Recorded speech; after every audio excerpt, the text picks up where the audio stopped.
Well, hello. Hang on, I grab my mug of tea.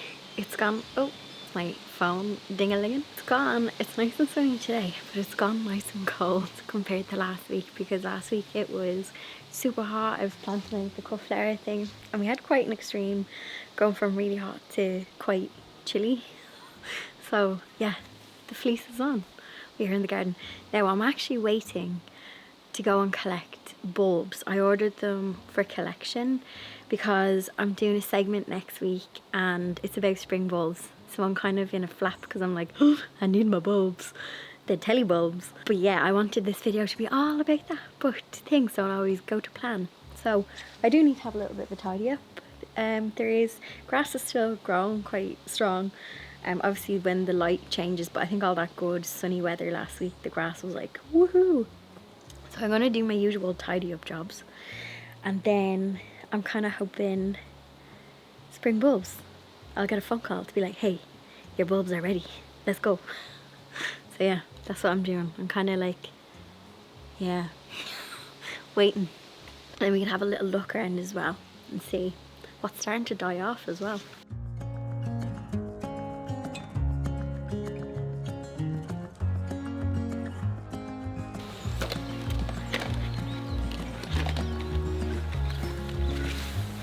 If you love your grass and love having a luscious lawn, not like me, mine is full of weeds, but now is actually a really good time to treat the soil for your grass. So they say that April and October is a good time to get on top of it. So especially in Ireland and the UK, because we had a lot of rain, so you may have patches where from walking over it, it has gone like a bit baldy. So sprinkling on some grass seed now is great. And actually about 2 years ago, it was when my greenhouse went up, I had lots of baldy patches in the grass just from when they were installing it and stuff. And I put grass seed down, and within like a week, 2 weeks, I had growth popping up, and the ground is nice and warm. Even though the weather has changed this week and it's not as cool, the soil is still warm. So if you're into looking after your grass, now is the time to do so. I'm just starting to harvest some of my sunflowers. So if you are new here, I bought a sunflower plant about 3 years ago, let it go to seed, let the seed head just not rot away but dry out. And the seeds, my niece mixed them around. She was just playing with soil that I'd put into the raised bed. There was nothing in it at the time. And ever since then, I have had many sunflowers. And the funny thing was, the sunflower I bought was a dwarf sunflower. And the sunflowers that grow are like 7 feet tall. So I love them and I kind of want to keep them going. So I am deadheading some of them and starting to pull out some and just composting them. And I'm just leaving the smaller ones, the ones that are obviously in flower as well. So when they start to go over, I'll leave them to go to seed for the birds. So I have a couple of seed heads. And yeah, that is how you find the sunflower seeds in the flower head. If you didn't know, Karen actually showed me that a couple of years ago and my mind was blown.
So I've just been thinking to myself as I have been pottering around that it's getting to that stage now. They look a bit wild. They look a bit wild, but listen, let the bees have them. But that's what got me thinking, was the layout and like what do I want to move, what would I kind of do differently. I've still been cutting sweet peas, but a lot of them I'm not getting as many flowers now. I keep cutting them back. Some of them are starting to go to seed, so I think I might leave this one to go to seed so I can collect them. So I'm starting to think of things, you know, what did well, what didn't do well. I might even look back on some of the older videos just to kind of have a look at spring, because coming into spring now, planting spring bulbs. There's already a lot of bulbs in the garden. It's great to actually see still lots of bees. And I'm thinking of, you know, where things are, things like the cut flowers. These are the zinnias.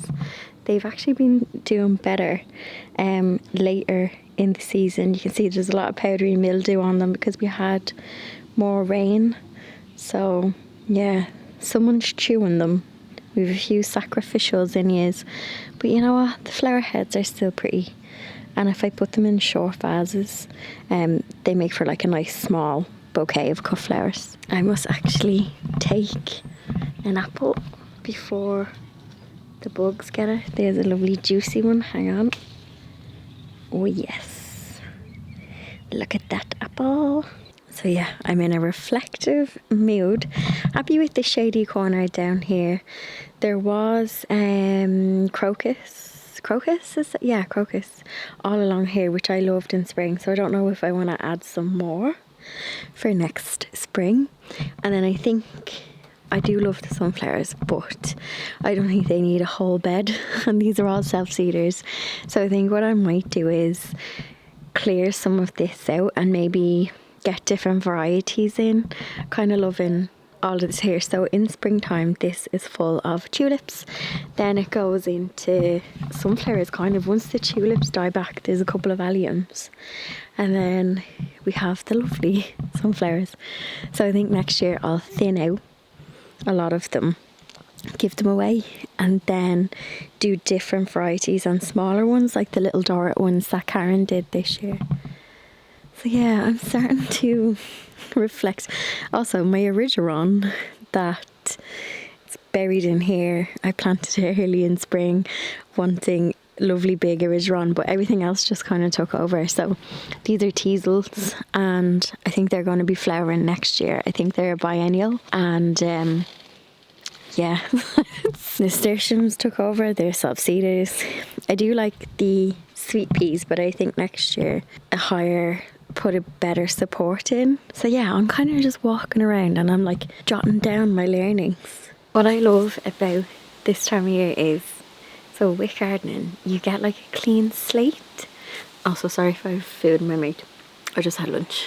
You get a clean slate almost every year. Like, I know it's disappointing when you see things dying back in winter, but when you have that clear, it's always like February time, when you're doing a bit of mulching and you cut back any perennials that were left for seed, you get like a fresh canvas. That's what I'm thinking of.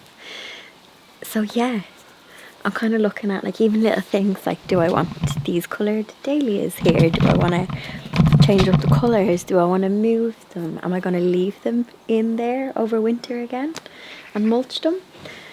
So yeah, I'm like, do I want to change up colours and stuff? It is a fun time of year. A lot of people kind of say, oh, spring is the start of the gardening year, but actually I think autumn is, because you can move around your plants, the soil is still warm, you get to kind of properly look, because I think come springtime you forget what's in the ground unless you take some pictures. Yeah, I think my pond area needs a bit of love and a bit of a tweaking. It's quite wild, which is what I wanted for that area, but definitely need to do something with the sunflowers. So, and then there's the front as well. I haven't even looked at the front. A couple of videos back I planted up this. We've got some rocket in here. There's a lovely little bee. Oh, is he gone? Oh, he's hovering there. Little hover bee, hover wasp, not sure, hover fly. Yeah, so there's rocket, some bits of rosemary, but I cut these chives back about 3 weeks ago, and look, they're already full again. This other one over here is a bit slower because he was very root bound. He was like, his pot was he's very compacted roots, so he's a bit slower to spread out. But yeah, I'm like, I love chives. I love how they kind of have a bit of like an oniony taste. So yeah, a little bit of mint has crept in. Won't mind that. I was having a little bit of issue with mint. Tiny bit of sage left there. But yeah, starting to fill out a bit. Now this is the other herb box, which loved last week's bit of sun. So there is loads of parsley. I was just about to chew that and I was like, no, that could be rude. All of the herbs are very kind of packed in here because I did this for a display. So what I'm going to do is this pelargonium here, I'm going to take that out because that's not going to be frost hardy. I think I might take the chives out as well and then just give everything a bit more room. But there's lots of new growth on it and it smells amazing. Good morning. You can probably, oh, there's rain on the camera. I'm sorry, my friend. You can probably hear the lovely rain behind me. Another rainy ASMR video, but Karen is on her way over because we have not filmed a garden chit chat video for September. I don't think we got to do one in August because I went on holidays. Then Karen was quite sick for about 3 weeks with like a really bad respiratory illness. She's brand new now. So I said, right, we'll film it, but we'll film it in the greenhouse. But you know I've got a messy greenhouse. So I need to quickly blitz it with cobwebs. I don't think Karen is afraid of spiders. But still, I just need to do a little bit of cobweb work. Like I've got pots here beside me. She won't mind. So yeah, rainy chatty video pending.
So myself and Karen have consumed, it is actually chilly, I got like a chill there. We have consumed coffee and we have done rainy September garden chats. We missed August. Yeah. We are here for September. You're putting it up this Sunday, yeah? Yeah. So it'll be, you upload at 10 in the morning. Yeah, 9:30, 10 in the morning. So if you want to head on over to Karen's channel at Lovely Girly Bits, the Sunday garden chit chat video will be up, so you can pop the kettle, get a coffee, join us with a coffee, and you know, it's been lovely. It's been rainy. Yeah, it's just been really nice, and like being in here makes me ache for a greenhouse. I think I need it for my life. I do too. I will. It's the womb of the garden. The womb. The womb. It's the. Do you know, it's somewhere to come. Like, yeah, I know it's like chilly, but like being able to put on like a nice fleece, nice cozy. It extends what you can kind of. Did you ever watch Monty? Oh, of course we do. Take a shot every time she says Monty Don. But I think it was last week's episode of The Gardener's World where he just was in his seed shed. Yes. You could hear the rain. He must have a metal roof on that. Oh yes, it was gorgeous. But like even just sitting here, because all I have is like the small little one on the patio. Now I do have like a bigger plastic one, but I don't. If we were to sit in there, it would just be like this. So yeah. That's this. I'm gonna manifest something like this that we can sit in, but then also plant and also put my tomatoes in, because yes, I had tomato blight. It's okay. Is blight, we probably should have answered this in the other video, but here we are. Is blight like an airborne fungus or I think something? so. I think so. And I didn't realise that that's what it was. You know, like in the video we were chatting about how the tomato plants, they just got so big. So this was the first year actually that I used fully peat-free compost in that veg bed. The other one has like a mix of it from like, or the other two from previous years. And I didn't know if anything was, it was like an experiment I suppose this year to see would things grow. And initially when I put the peat-free compost in, I was like, oh my God, it's just so dry. It was like paper. It does feel dry. But it seems to have worked. Now I don't know if that would have, I must actually research if that would have kind of encouraged that, but also we've had like loads of rain as well this summer. It's been such a wet summer. A combination of conditions. And I had no real ventilation because the tomato plants just went every single way. Again, my own fault. I just didn't have proper support. I know it is. If you don't get the blight, how will you know about you? If someone who's gone through it and experienced it, I'm like, you know. Now we did get good sweet corn, so we still have like a good few sweet corn husks on the thing, and that was good crack actually last week. Breaking them off, pulling off the outside, boiling them, bit of butter, salt and pepper, and it was delicious. We had the family over for that, but we had proper garden. We'll end up going off on another chat, but we did have proper garden chats on Karen's channel. The video is up now, so you can head on over. Also, apologies for me ending this video here. I had a completely different video planned, but Mother Nature has other ideas. This is just but this is it. It's like adapting, and you're like, it's adapting when you don't have to film. Yeah. It's just that bit easier. Anyway. So anyway, I'll see you in the next one. Bye.